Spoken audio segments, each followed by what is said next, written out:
disappointed, for Mark Twain had some curious notions about writing an autobiography, notions which kept changing over the years except in one respect.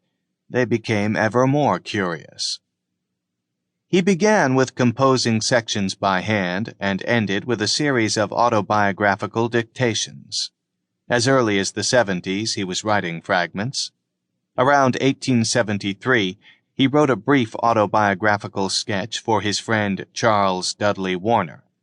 In 1877, he recalled the early days in Florida, Missouri.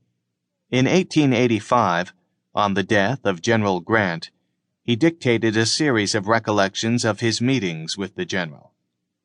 In 1890, he set down the Page typesetting machine episode, that fiasco of his middle years and his memories of his mother. In 1897 to 1898, while in Vienna, he wrote the brilliant chapters on the early days spent on his uncle's farm. In 1899, he composed an autobiographical sketch for the use of his nephew, Samuel Moffett, on the basis of which Moffett wrote a biographical essay for the uniform edition of Mark Twain's works issued in the same year.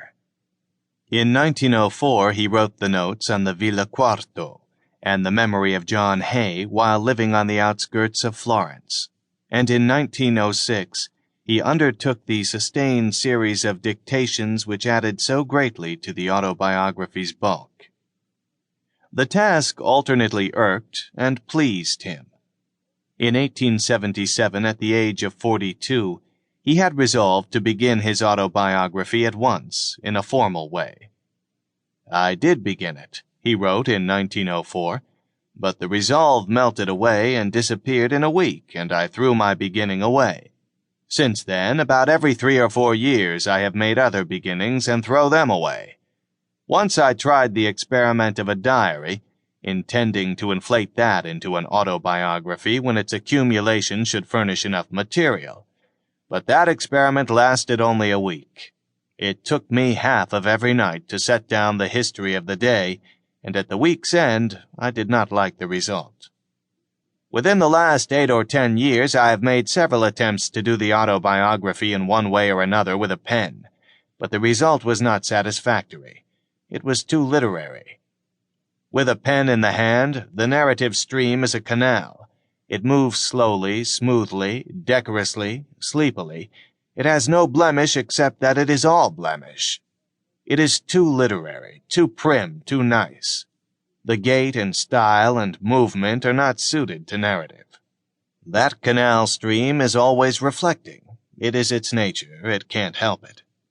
Its slick, shiny surface is interested in everything it passes along the banks. Cows, foliage, flowers, everything. And so it wastes a lot of time in reflections. Later, he experimented with newspaper clippings.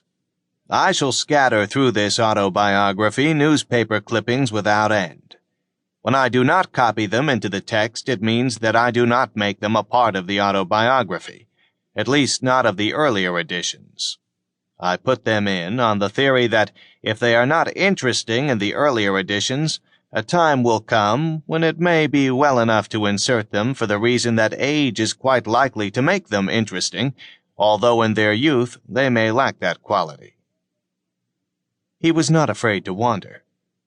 In this autobiography, it is my purpose to wander whenever I please and come back when I get ready. Once he thought he had found the right way. Finally, in Florence in 1904, I hit upon the right way to do an autobiography. Start it at no particular time of your life. Wander at your free will all over your life. Talk only about the thing which interests you for the moment. Drop it the moment its interest threatens to pale, and turn your talk upon the new and more interesting thing that has intruded itself into your mind meantime. And so I have found the right plan. It makes my labor amusement. Mere amusement, play, pastime, and wholly effortless. But early in 1906 he was having difficulties.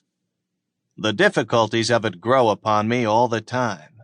For instance, the idea of blocking out a consecutive series of events which have happened